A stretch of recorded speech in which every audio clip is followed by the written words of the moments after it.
5 elementos, hermanos. Estamos en el sexto, que es un bautismo. Y nos faltará, si Dios lo permite, que abordemos el tema último, que es un Dios y Padre de todos, el cual es sobre todos y por todos y en todos. Entonces, la semana anterior hemos cerrado, hermanos, el tema que nos habla acerca de una fe. Yo sé que hay más cosas que decir al respecto de ese tema. Recuerden siempre que este es un enfoque, hermanos, es una perspectiva, pues, de tal manera que es imposible que abarquemos todas las cosas. Entonces, de esa manera vamos avanzando. Así que voy a permitirme leer nuestro pasaje base, hermanos, que ha sido Efesios 4, del 1 al 6. Dice la palabra del Señor, Efesios 4, del 1 al 6. Yo pues, preso en el Señor, os ruego que andéis como es digno de la vocación con que fuisteis llamados, con toda humildad y mansedumbre, soportándoos con paciencia los unos a los otros en amor, solícitos en guardar la unidad del Espíritu en el vínculo de la paz, un cuerpo y un espíritu, como fuisteis también llamados en una misma esperanza de vuestra vocación, un Señor, una fe, un bautismo, un Dios y Padre de todos, el cual es sobre todos y por todos y en todos. Así que son 7 elementos, hermanos. Pensaba yo el recapitular un poco, pero puesto que estamos ya cerca del final de la serie, voy a esperar, hermanos, para no abrumarles pues con mucha información. Voy a esperar a que concluyamos el siguiente tema y al final solo haré una breve recopilación de las cosas que hemos estado platicando aquí. Entonces, hermanos, sí les quiero recordar algunas cosas acerca de la unidad y una de ellas es la siguiente, hermano. Yo espero que de alguna forma usted tenga presente lo siguiente. Uno, que la unidad no queda a nuestra libre interpretación. Y fíjese que eso es algo que cuando no ponemos atención al texto o a los fragmentos de la palabra que nos hablan acerca de eso, hermanos, pues nos hacemos ideas, obviamente, que provienen de nuestro propio pensamiento. Pero cuando contemplamos una enseñanza que está más condensada, como en Efesios 4, acerca de la unidad, bueno, nos damos cuenta que ignorábamos cosas o que ni siquiera sospechábamos algunas cosas que tienen que ver con este tema, con el tema de la unidad. Así que una idea que es importante, hermanos, que formemos en nuestra mente y que se arraigue en ella, es que la unidad no es algo que la palabra deje a nuestra libre concepción o interpretación. La unidad bíblica, por lo que hemos estado estudiando, hermanos, nos da un primer mensaje al margen, en el sentido de que la unidad, tiene una forma bien definida. La unidad no está puesta allí para que nosotros la interpretemos libremente o para que sospechemos, para que nos imaginemos cómo es. Entonces, eso es así. Tampoco la unidad es una especie de limosna, la cual uno da según su propia voluntad, hermanos. No es así, sino que es parte de la vida cristiana, hermanos. De hecho, cuando ponemos atención al capítulo completo de Efesios 4, nos damos cuenta que todo esto tiene que ver con, se puede decir así, no quiero hacer de este tema, no le quiero dar más importancia de la que tiene, solo porque es el tema que he escogido, hermanos, que a veces hacemos eso a los que nos toca hablar. Pero cuando nosotros consideramos a detalle lo que es el capítulo 4 de Efesios, Bueno, hermanos, vemos que un gran propósito, por lo menos lo podemos decir así, uno de los grandes propósitos de Dios para con nosotros es la unidad y que por medio de la unidad, hermanos, nos edifiquemos unos a otros para que alcancemos, como dice el texto, la estatura del varón perfecto. Entonces, es un tema importante, hermanos, es un tema relevante que amasa o reúne, pues, muchos de los aspectos de la vida en Cristo. Entonces, quería hacer énfasis en eso. Hago énfasis también en esto, hermanos, que como nuestro compañero de milicia, Pablo, en nombre de Dios, Pablo el hombre, nos ruega que andemos como es digno de la vocación con que fuimos llamados. Nuestro Señor transmite su sentir por medio de Pablo, hermanos, y recuerdo que yo ocupé un cierto espacio de tiempo para dar a entender correctamente lo que es ese ruego, hermanos. Entendamos esto, ¿no? Que nuestro Señor nos transmite este sentir. Es la forma amorosa de nuestro Señor de llamar nuestra atención hacia esto, aunque Él es soberano y tiene poder y autoridad, hermanos, por amor, por medio de Pablo nos ruega que andemos como es digno de la vocación con que fuimos llamados, porque nos conviene, porque es para nuestro bien. Y ese ruego, hermanos, se basa en la obra de Dios para salvación nuestra. Entonces, de ahí surge esta expresión que andemos como es digno de la vocación con que fuimos llamados. Así es como empieza nuestro texto. La unidad cristiana, mis hermanos, no consiste en un estado marcado por la ausencia de conflictos o de diferencias. Esto es algo relevante. La unidad cristiana no consiste en un estado utópico, hermanos, un estado idealizado, pues. No consiste en un estado marcado por la ausencia de conflictos o diferencias. La unidad cristiana opera dentro de un estado de tensión donde las distintas personalidades, los ánimos, las formas de entender la vida cristiana e incluso nuestras inclinaciones pecaminosas, hermanos, pugnan, intervienen para desgarrar el cuerpo. Repito esta idea que es importante. La unidad cristiana opera dentro de un estado de tensión porque no somos iguales. La unidad no consiste, hermanos, en que seamos como gotas, pues, como gotas de lluvia que en apariencia son exactamente iguales.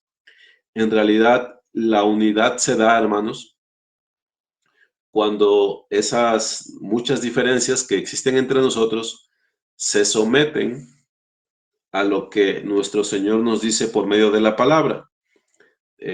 Tomando el texto de Efesios 4, en su principio, en el capítulo 2 nos manda que andemos con toda humildad y mansedumbre, que nos soportemos con paciencia los unos a los otros en amor y que estemos solícitos, dispuestos, prestos para guardar la unidad del Espíritu en el vínculo de la paz. Entonces, desde allí se nos empieza a enseñar, hermanos, que la unidad no corresponde a una idealización donde no hay conflictos entre nosotros. Pero sí se nos manda a que manifestemos el carácter de nuestro Señor, la virtud cristiana, pues, y mediante eso, así sí estemos unidos. Es necesario, hermanos, puntualizar lo siguiente, ya como uno de los últimos comentarios. Es necesario puntualizar que el llamado de Dios a los cristianos, a los creyentes, a sus hijos, no es a la unidad por la unidad.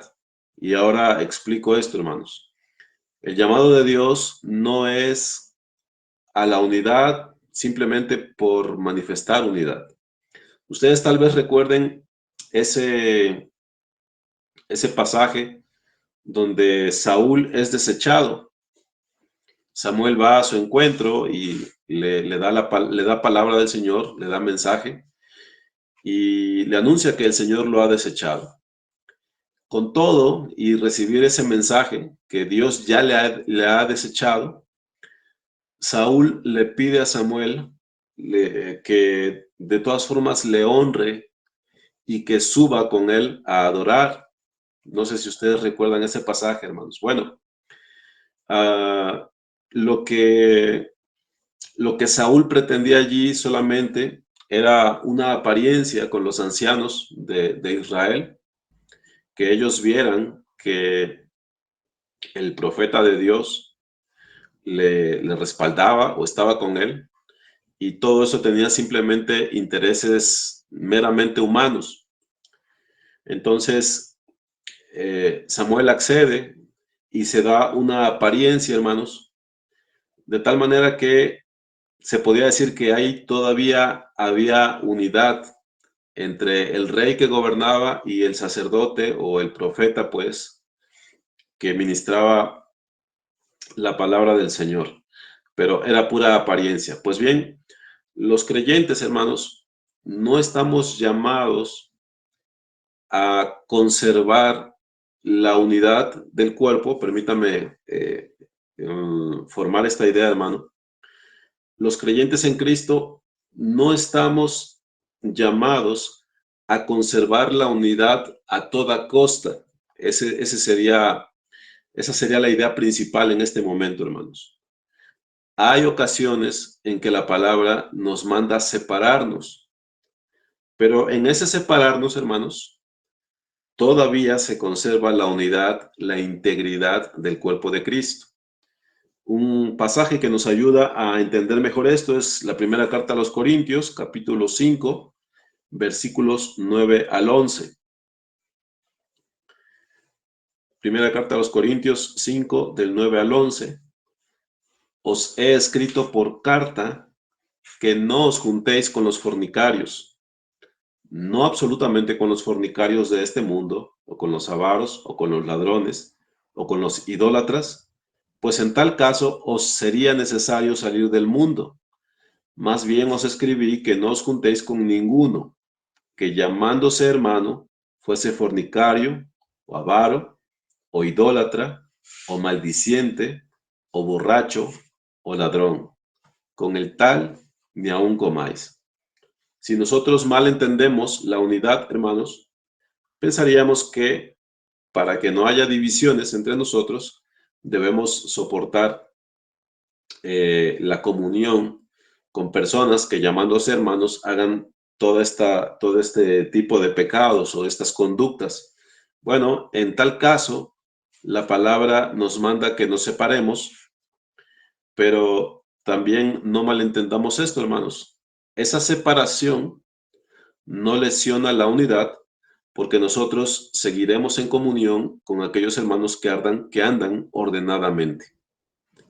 Otro punto que es relevante, hermanos, es que entendamos cómo se conforma esta lista, si le quiere usted llamar así, o esta serie de conductas que nos mandan a apartarnos. Entendamos que la palabra no nos está dando una libre interpretación acerca de cuáles son esas conductas que me pueden llevar a separarme de mi congregación o de la comunión con mis hermanos. No es por cualquier cosa, hermanos. No es simplemente porque ya tengo ganas de cambiar de aires, de congregación. En realidad son cosas bien puntuales y que señalan, hermanos, a conductas reprobadas que no pueden permitirse. Y por supuesto, se está hablando aquí de hombres o mujeres que perseveran en el pecado, que no hacen caso de la amonestación, sino que se siguen de largo en esas conductas pecaminosas. Con los tales, dice, ni aún comáis. Así que el creyente en realidad siempre está llamado a perseverar en la unidad, pero está llamado a perseverar en una unidad bien entendida, hermanos. Una unidad que tiene que ver con la ciencia de nuestro Señor, que tiene que ver con el entendimiento de a qué Él nos llama.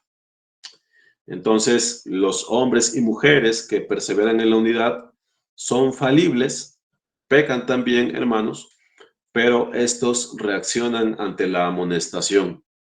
Estos hacen caso cuando alguien se acerca y les señala su mal. ¿Sí, mis hermanos? Entendamos, hermanos, y con este comentario sí termino esta introducción a esta sesión, hermanos. En ocasiones, los creyentes establecemos nuestros propios límites de tolerancia con respecto al pecado. Repito, en ocasiones, los creyentes establecemos nuestros propios límites con respecto al pecado y llevamos esos límites incluso más allá de lo que Dios nos manda, hermanos. Usamos una paciencia a la cual el Señor, o una paciencia que el Señor no nos ha solicitado, y ahí también erramos. Tenemos que entender que el hombre no puede ser más bueno que Dios, hermanos. Es una idea difícil de tragar a veces, pero es necesario que lo entendamos así. El hombre no podrá ser más justo que Dios, hermanos. No podrá ser más bueno que Dios. De tal manera que cuando el Señor nos manda a poner un hasta aquí, un límite, es bueno hacerle caso a tiempo, hermanos, porque si nosotros pretendemos el usar de una misericordia mal entendida, una misericordia humana, hermanos, ahí estaremos errando y los resultados de esas formas de conducirse, hermanos, nunca van a ser buenas. Cuando nos separamos del Señor, incluso en ese aspecto, al hombre no le va bien. No sé si usted está familiarizado con esa primera derrota que tiene el pueblo de Israel cuando ya está de este lado del Jordán, en la tierra prometida. Después de la toma de Jericó, ellos van a una población que, si no mal recuerdo, se llama Hai,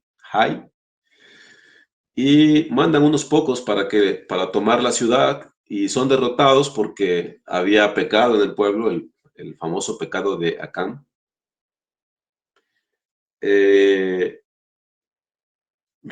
Bueno, creo que estoy mezclando los relatos, hermanos. El punto es este. Cuando el Señor ya les ha desechado, sí los estoy mezclando, hermanos, una disculpa. Sí los estoy mezclando, si no mal recuerdo. Cuando el Señor ya ha reprobado al pueblo, hermanos, el pueblo insiste, sí, definitivamente los estoy mezclando. Cuando el Señor desecha al pueblo, hermanos, y les dice que no van a poder tomar la tierra, el pueblo insiste en querer tomarla, no es con los de ahí, hermanos, ahí corrijo. Y ellos, cuando el Señor les dice, no, no estoy con ustedes, de todas formas, al otro día se presentan delante de Moisés con sus enseres de guerra y arrepentidos porque habían sido incrédulos con el Señor, ellos quieren ir a tomar la ciudad. No sé si ya logré ubicarles, hermanos, por el error que cometí al principio. Y les dice entonces Moisés, esto tampoco les va a salir bien. Y Moisés no se mueve. Y el pueblo va y sufren una derrota, hermanos. Antes de que termine la sesión, les voy a buscar el texto para que quede bien claro. Todo esto, hermanos, es para decir lo siguiente. Cuando nosotros vamos más allá del lindero que el Señor nos ha marcado, no nos va bien, no nos va a ir bien, hermanos. Cuando el Señor marca un límite, aunque parezca que lo estamos estirando hacia la misericordia o hacia la piedad, cuando el Señor ha establecido un límite, hermanos, es también por algo. No podemos ser más, no podemos pretender ser más buenos que el Señor. No podemos pretender ser más justos que Él. Entonces, hermanos, todo eso en cierta manera ya lo había yo insinuado, ya lo había yo comentado, pero es bueno no perderlo de vista. Entonces, hoy, hermanos, tenemos por delante un tema que es el bautismo. Y antes de que digamos cualquier cosa al respecto del tema del bautismo, mis hermanos, no sé qué noción tengan ustedes de ese tema, pero déjenme decirles que no es nada sencillo, hermanos. Cuando yo empecé a meterme en él y ver las aristas o ver los recovecos que tiene este tema, pues no es un tema sencillo, hermanos. Y les voy a decir por qué, ¿no? Probablemente de los 7 elementos de la unidad que nos menciona Efesios 4, el bautismo, sea el tema más controversial dentro de las iglesias del Señor. No me refiero a sectas o a personas que no son creyentes, sino que dentro del pueblo de Dios, el tema del bautismo, hermanos, pues podría pensarse que ha estado allí para cualquier cosa, pero no para que haya unión entre el pueblo cristiano. Hablo de una cierta manera, hermanos. Y se los digo por lo siguiente. Hay hermanos que algunas de estas van a ser cuestiones menores, hermanos, pero otras no tanto. Hay hermanos, por ejemplo, que opinan que el bautismo debe ser inmediato a la conversión. Hablando del bautismo en agua, hermanos. Vamos más adelante, vamos a tratar de dilucidar a qué se refiere la expresión un bautismo, ¿sí, mis hermanos? Entonces, algunos hermanos piensan que el bautismo por agua debe ser inmediato a la conversión y otros piensan que debe ser posterior a un discipulado. Algunos piensan que el bautismo es por inmersión, y les hablo de hermanos en Cristo, hermanos. Y otros piensan que puede ser por aspersión también. Algunos hermanos piensan, y nuevamente hablo de hermanos en Cristo, que el bautismo es necesario para salvación. Y bueno, yo sé que algunos dirán, esos no son hermanos, pero no se apresuren, hermanos. Algunos piensan que el bautismo es necesario para salvación y otros, hermanos en Cristo, piensan que este es solamente un simbolismo o que encierra un simbolismo. Algunos hermanos en Cristo piensan que el bautismo es para regeneración, que cuando una persona se bautiza, allí acontece la regeneración. Otros nuevamente que solo es un símbolo o testimonio externo de una obra interna. Algunos hermanos en Cristo piensan que debe haber bautismo de adultos que profesan fe, pero también de infantes. Y les hablo de hermanos en Cristo, mis hermanos.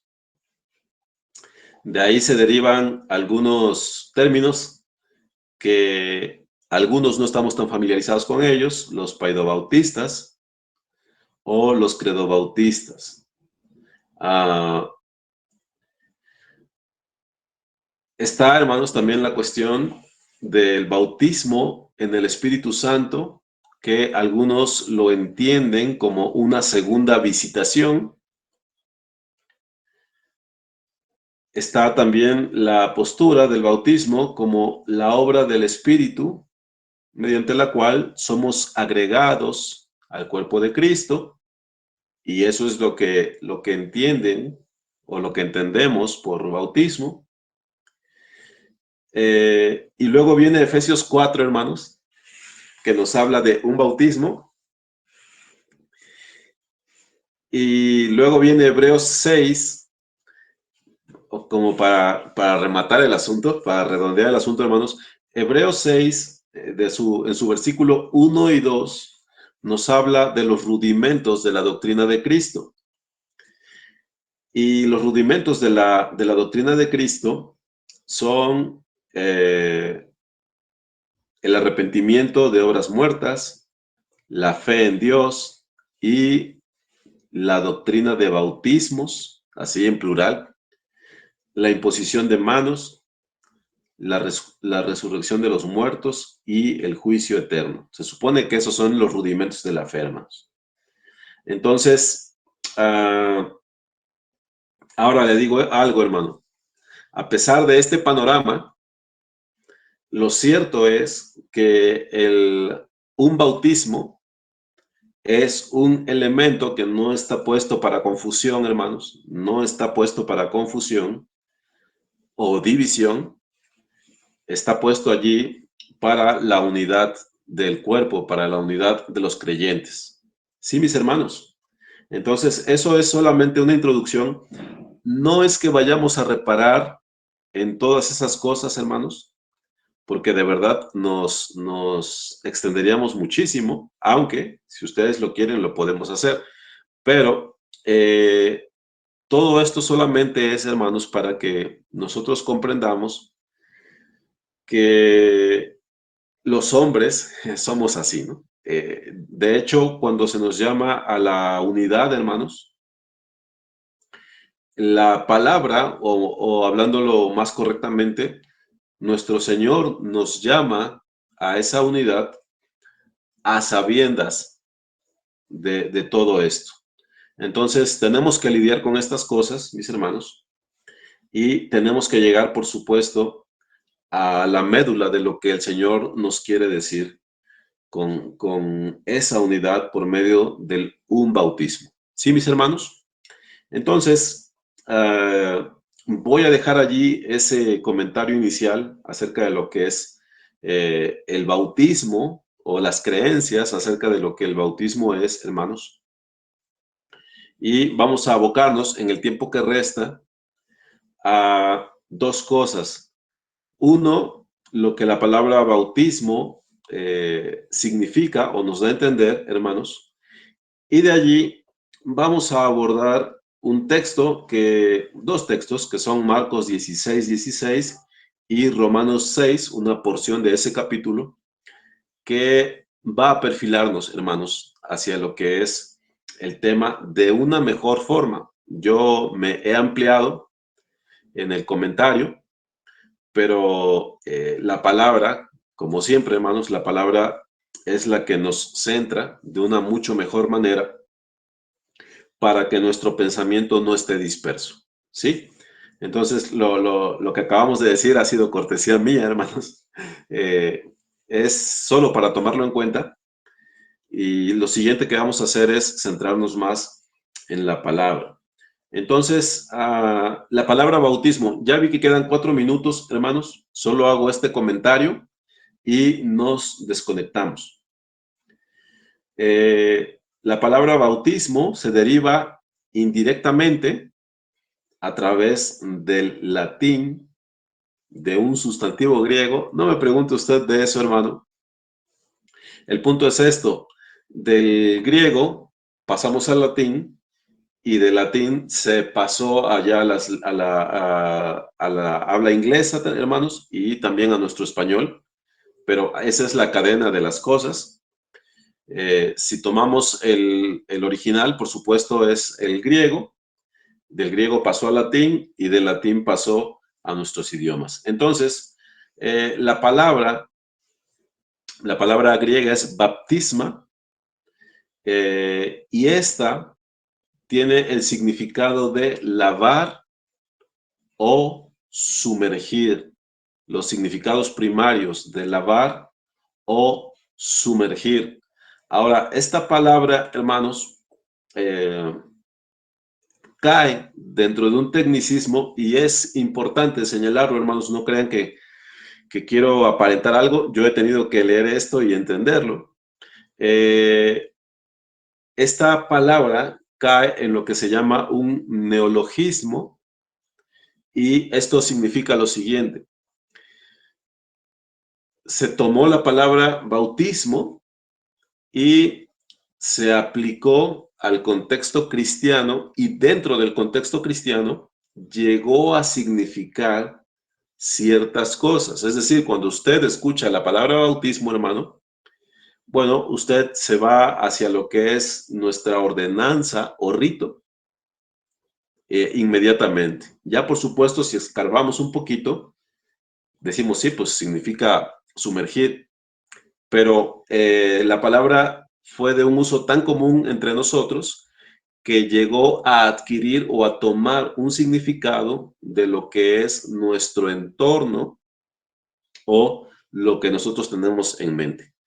Como bautista, hermanos, tengo que decirles que cuando yo leí que la palabra puede significar sumergir, bueno, eso me causaba complacencia porque alguna vez cuando platicaba yo con un hermano presbiteriano, le decía, bueno, ¿cómo puede haber discusión acerca de cómo es el bautismo? Porque hasta donde entiendo ellos lo hacen por aspersión. Eh, Digo, ¿cómo puede haber discusión si la palabra significa sumergir, no? Eh, Ahora, cuando uno hace las consultas, hermanos, resulta que la palabra eh, también puede implicar el lavar. Esto para los que entienden griego, hermanos. Yo solamente estoy haciendo la consulta como alguien que ignora ese lenguaje, ese idioma, pues. Entonces, cuando nosotros avanzamos y se va a los usos que tenía la palabra esta, hermanos, encontré los siguientes. El uso general de la palabra griega era para dar a entender inmersión, hundirse, como introducir un material en un tinte líquido, como para entintar algo. También se utilizaba la palabra para perecer, como un barco que se hunde o una persona que se ahoga. Y la palabra también podría llegar a utilizarse como ser abrumado por, como cuando los problemas nos rodean y nos abruman, que no está bien definir la palabra con ella misma. Entonces, es así como se solía utilizar. Ahora, yo no voy a utilizar este tiempo, hermanos, para defender el bautismo por inmersión. No es necesario, hermanos, porque aquí entre nosotros no es necesario.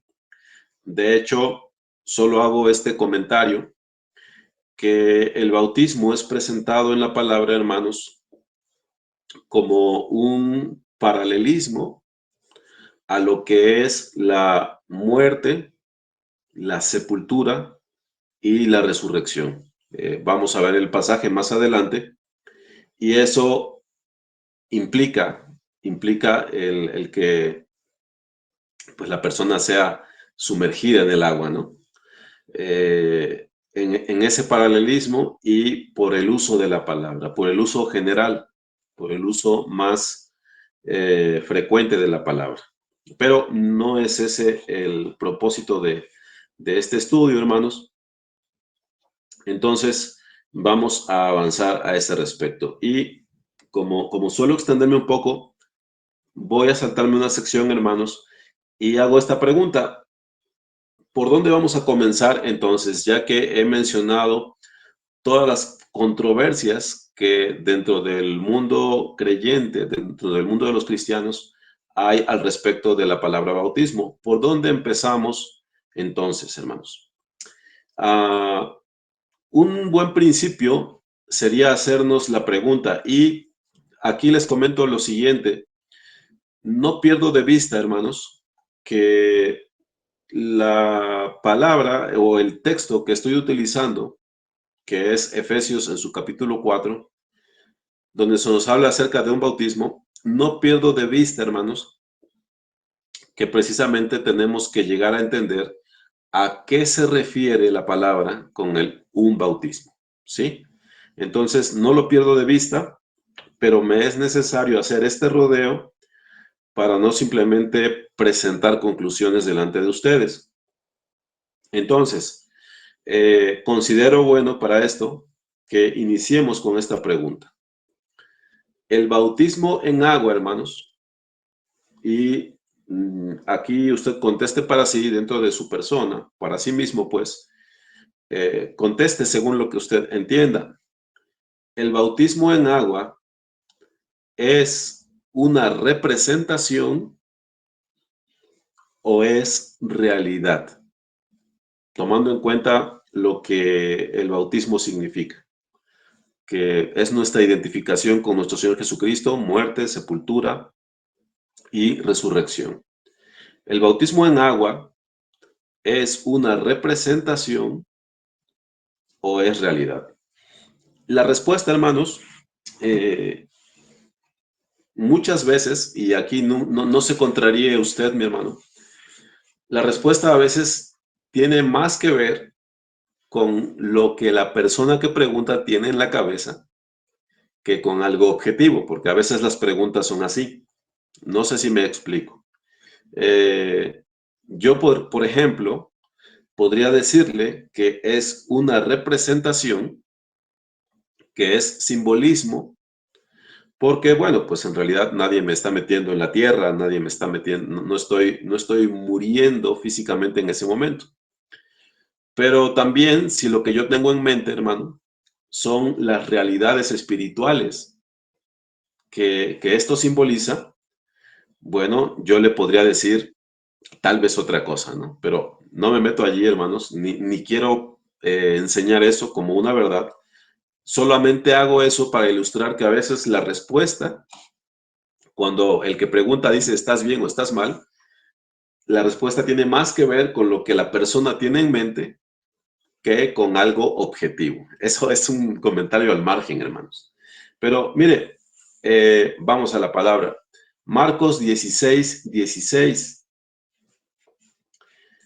Vamos a considerar la expresión de Marcos 16, 16. Dice, el que creyere y fuere bautizado será salvo, mas el que no creyere será condenado. Repito la lectura, el que creyere y fuere bautizado será salvo, mas el que no creyere será condenado. Bueno, hermanos, hay algunos hermanos y algunos que no son hermanos que, derivado de este texto, enseñan que de hecho el bautismo es necesario para salvación. Ahora, de aquí uno puede adentrarse en la polémica, algo que no tiene caso, hermanos, con nosotros. Uno, porque no hay nadie que defienda alguna otra postura. Pero el hecho es que nosotros tenemos que ser capaces de despejar estas cosas, no solamente por lo que cree nuestra denominación, hermanos, sino que tenemos que ser capaces de razonar las cosas nosotros mismos. Es necesario que sepamos el porqué de las cosas. El texto dice que el que creyere y fuere bautizado será salvo, mas el que no creyere será condenado. La pregunta válida que puede surgir de aquí es si el bautismo es necesario para la salvación. Y de aquí se desprenden muchos vicios, hermanos, porque cuando a alguna persona se le enseña que el bautismo no es necesario para salvación, luego usted tiene allí a una persona que tiene años acudiendo a una congregación y que no se decide por dar ese paso de obediencia. Entonces, vamos a detenernos un poquito aquí y al final quiero relacionarlo con la cuestión aquella de Efesios 4. Si un bautismo tiene que ver con este bautismo. ¿Sí, mis hermanos? Entonces, ese es el propósito. Así que, si ustedes me tienen paciencia, les llevo a Romanos 6. Romanos 6. Antes de leer Romanos 6, mis hermanos, les hago esta pregunta. Y en realidad, la respuesta es más o menos sencilla. Dice Marcos 16:16 que el que creyere y fuere bautizado será salvo, mas el que no creyere será condenado. La pregunta que yo les hago, hermanos, aunque no estamos interactuando, es esta. Si una persona simplemente es bautizada, pero esta persona no tiene fe en ella, la pregunta es esta. Por causa de ese rito del bautismo, hermanos, o de esa ordenanza, pues, o esa obediencia de la ordenanza del Señor, ¿se puede decir que la persona es salva? La respuesta obvia es no. El elemento imprescindible, hermanos, como lo da a entender la segunda parte del versículo, es el creer.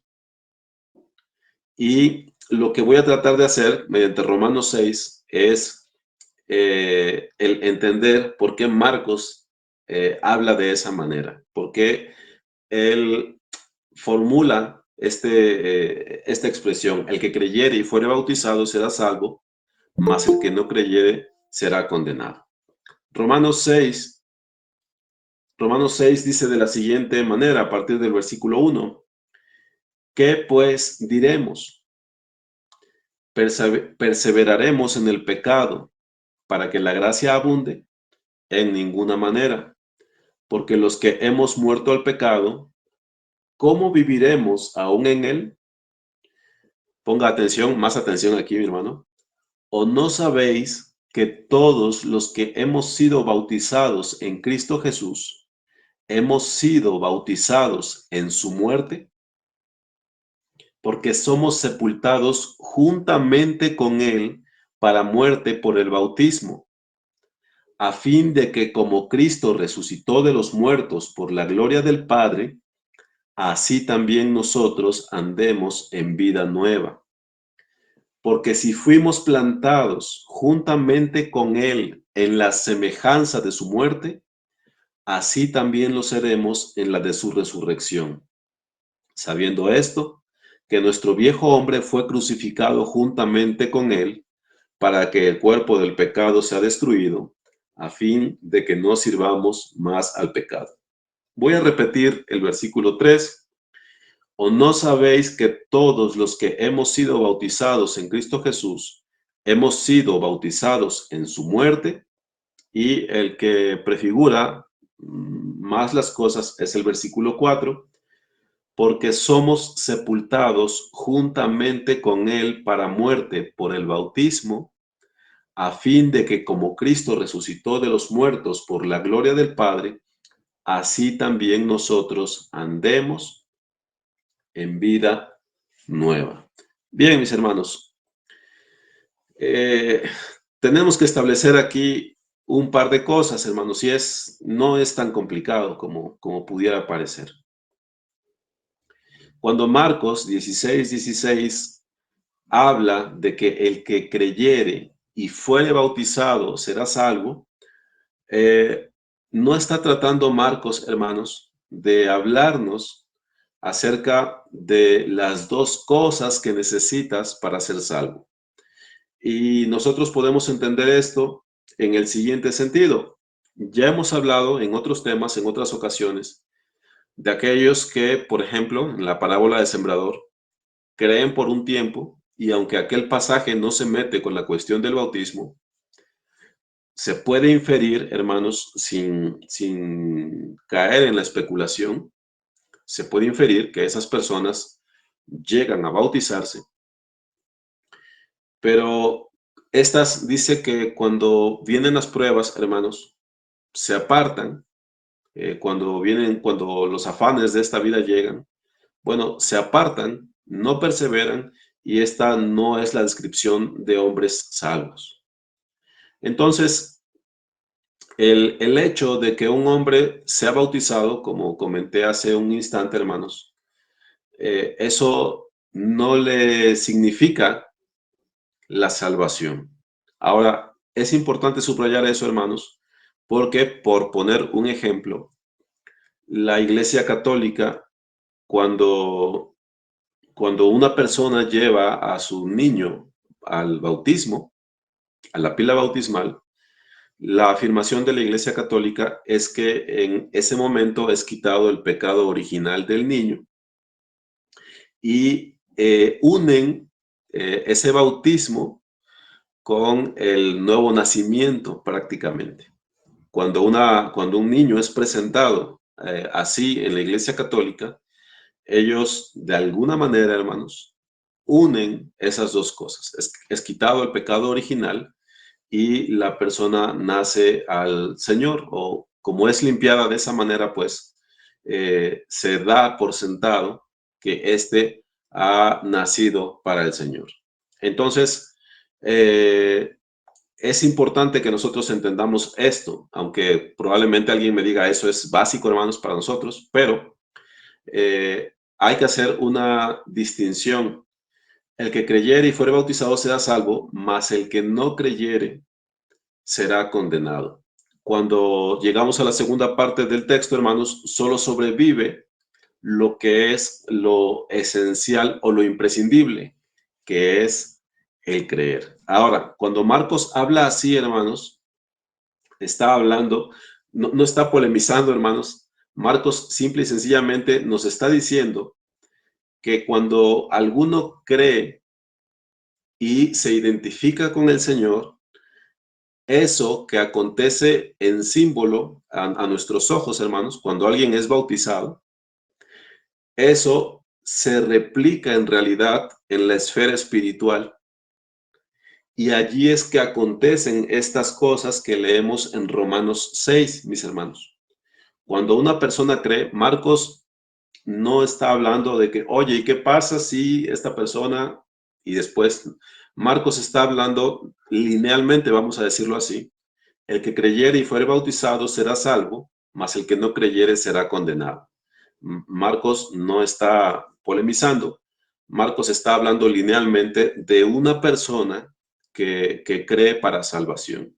Entonces, cuando una persona cree y se bautiza, hermanos, el bautizo implica el simbolismo de lo que nos está describiendo Romanos 6. Somos sepultados juntamente con Él para muerte por el bautismo, a fin de que como Cristo resucitó de los muertos por la gloria del Padre, así también nosotros andemos en vida nueva. Porque si fuimos plantados juntamente con Él en la semejanza de su muerte, así también lo seremos en la de su resurrección. Entonces, mis hermanos, el texto no entra en conflicto, pues, salvo que lo leamos nosotros con un cierto prejuicio. Entonces, voy a concluir, hermanos, porque ya vi que son 8:21 con este comentario. Este texto, hermanos, Marcos y Romanos 6 es un texto que es vinculante a todos los creyentes. Repito la idea. La porción de Romanos 6 que hemos leído y Marcos 16:16 es vinculante a todos los creyentes. ¿Qué significa eso? No importa, hermano, cuál es su testimonio de conversión, no importa, mi hermano, cuáles son los detalles de cómo usted ha venido al Señor. Si usted es un verdadero creyente en Cristo, a usted le ha acontecido esto, que el que ha sido bautizado, usted que ha sido bautizado en Cristo Jesús, ha sido bautizado en su muerte, porque somos sepultados juntamente con Él para muerte por el bautismo, a fin de que como Cristo resucitó de los muertos por la gloria del Padre, así también nosotros andemos en vida nueva. Ningún creyente, hermanos, puede escapar a esta expresión. Ningún creyente puede tener una experiencia en Cristo que no incluya esto, hermano. Independientemente de si es un creyente de 2 días o de 25 años, hermanos, o de 40 años, independientemente de los detalles de su conversión, esto, hermanos, es una verdad universal a todos los creyentes, una verdad que nos atañe a todos los creyentes, que fuimos sepultados juntamente con Él para muerte por el bautismo, a fin de que como Cristo resucitó de los muertos por la gloria del Padre, así también nosotros andemos en vida nueva. Mi hermano, hay una cuestión que surge aquí donde algunos creyentes preguntan, bueno, ¿y qué pasa si yo no obedezco al bautismo? Intentando poner en tensión al texto, a Marcos 16:16, porque ahí dice que el que creyere y fuere bautizado será salvo, mas el que no creyere será condenado. Y allí, hermanos, algunos caemos en el error de dar sobreexplicaciones al respecto, porque no es tan raro que haya personas en esta situación que no se hayan bautizado, aunque ya tienen años de creyentes. Mis hermanos, lo que, lo que yo diría al respecto de esto es una pregunta, hermanos. ¿Por qué, si entendemos todo esto, si entendemos cuál ha sido la obra de nuestro Señor, si entendemos cuáles son las implicaciones de todo ello, ¿por qué no obedeceremos al sencillo mandamiento de bautizarnos? Yo creo que no es necesario, de hecho creo que es ocioso el entrar a una explicación acerca de, bueno, así dice el texto, ¿y qué pasa con esta variante? ¿Qué pasa con esto? ¿Qué pasa si yo decido aquello? La pregunta en realidad, la pregunta importante no es esa, hermano. La pregunta en realidad es, oye, ¿por qué no quieres bautizarte? ¿Qué no has entendido tú de todo lo que significa el bautismo o lo que significa la salvación del Señor, que no quieres bautizarte? Colgándome un poquito de lo que es la sesión anterior, hermanos, o el tema anterior, yo diría que tu persuasión acerca de las cosas que tienen que ver con el Evangelio no es firme, no tienes certeza o convicción de las cosas venideras, porque si dices que has entendido el peligro mortal del alma, ¿por qué es que es tan difícil para ti el dar el paso del bautismo? Bueno, probablemente sea que en realidad no está tan firmemente persuadida la tal persona, mis hermanos. Entonces, concluyo con esta idea, hermanos. El bautismo no puede salvar por sí mismo, hermanos, porque si fuera así, bueno, bastaría con que las personas fueran bautizadas en cualquier momento de su vida. La pregunta es, entonces, ¿el binomio creer, bautizarse es el que salva? No, mis hermanos, no podemos ser cautivos de un solo texto. Hay una idea amplia en la palabra acerca de qué es, de qué es la persona de nuestro Señor quien nos salva. Es la fe en nuestro Señor. Y esto, hermanos, es una ordenanza de nuestro Señor, la cual el creyente en Cristo simple y sencillamente debe obedecerla. Y el último pensamiento es este, hermanos. El bautismo, aunque es en símbolo cuando nosotros lo hacemos, hermanos, la muerte, la sepultura y la resurrección, aunque es el símbolo, esto refleja realidades espirituales, hermanos. Esto refleja realidades espirituales. cosas que suceden, que de verdad suceden en un ámbito espiritual.